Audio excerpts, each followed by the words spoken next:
আমরা সবাই জানি মাইটোসিসের দুটো ফেজ আছে, একটা ক্যারিওকাইনেসিস, ক্যারিওন মানে হচ্ছে নিউক্লিয়াস অর্থাৎ নিউক্লিয়াসের বিভাজন, আর একটা হচ্ছে আমাদের সাইটোকাইনেসিস বা সাইটোপ্লাজমের বিভাজন।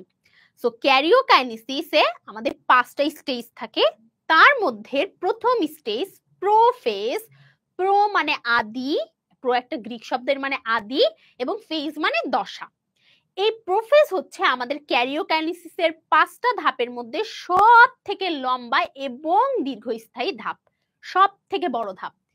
এই ধাপে মূলত দুটো ঘটনা ঘটে।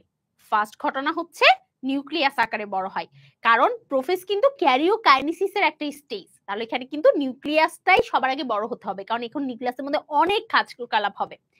এরপরে সব ঘটনায় মূলত আমাদের ক্রোমোজোমের সাথে রিলেটেড। তো শুরুতে আমাদের হচ্ছে ক্রোমোজোম, যেটা সেটাকে আসলে ক্রোমোজোম বলা যায় না, সেটাকে আমরা বলি হচ্ছে নিউক্লিয়ার জালিকা। এই নিউক্লিয়ার জালিকা বা নিউক্লিয়ার মানে ক্রোমাটিন জালিকা, ক্রোমাটিন তন্তু, এগুলো হচ্ছে সুতার মতো একটা স্ট্রাকচার থাকে। ও যখন পানি ছেড়ে দেয় তখন ও ক্রোমোজোমের মতো একটা মোটা স্ট্রাকচার তৈরি করে। নিউক্লিয়াস তালিকা না, নিউক্লিয়াস জালিকা, ঠিক আছে? নিউক্লিয়াস জালিকা হচ্ছে এরকম সুতার মতো একটা স্ট্রাকচার, যেটা আমরা নিউক্লিয়াসের ভেতরে পাই।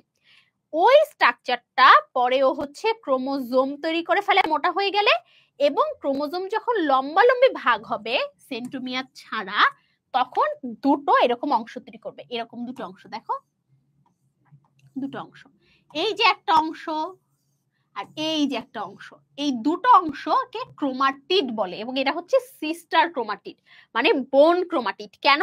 কারণ এরা হচ্ছে সেন্ট্রোমিয়ার একই দিয়ে যুক্ত আছে। আমরা যদি এটা একটু অ্যানিমেশন দেখি তাহলে আমরা জিনিসটা ক্লিয়ার হব। আমরা একটু এটা মুছে দেই, দিয়ে আমরা হচ্ছে এটার অ্যানিমেশনটা দেখি। দেখো সবাই খেয়াল করো,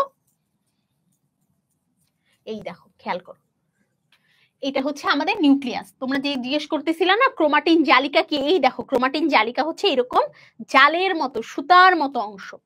এই সুতার মতো অংশ আমাদের, দেখো প্রথমে কি হলো, নিউক্লিয়াসটা আকারে বড় হয়ে গেল, তাই না? এই যে এরকম ছিল, নিউক্লিয়াসটা সবার আগে আকারে বড় হয়ে গেল। আচ্ছা, এবং এই ক্রোমাটিন জালিকাগুলো সব নিউক্লিয় লাস দিয়ে আটকানো ছিল। কি দিয়ে আটকানো ছিল বলতো? নিউক্লিয় লাস দিয়ে আটকানো ছিল, নিউক্লিওলাস দিয়ে আটকানো ছিল।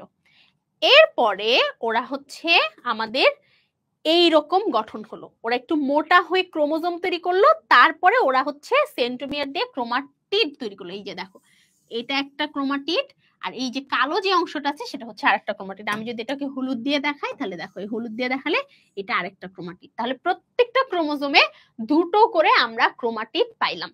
তাহলে সবাই আমরা প্রোফেজটা বুঝছি না? প্রোফেজে আমাদের শুধু এই ঘটনাটাই ঘটে। তোমরা সবাই আমাকে বলো তো যে আমরা প্রোফেজটা বুঝছি কিনা।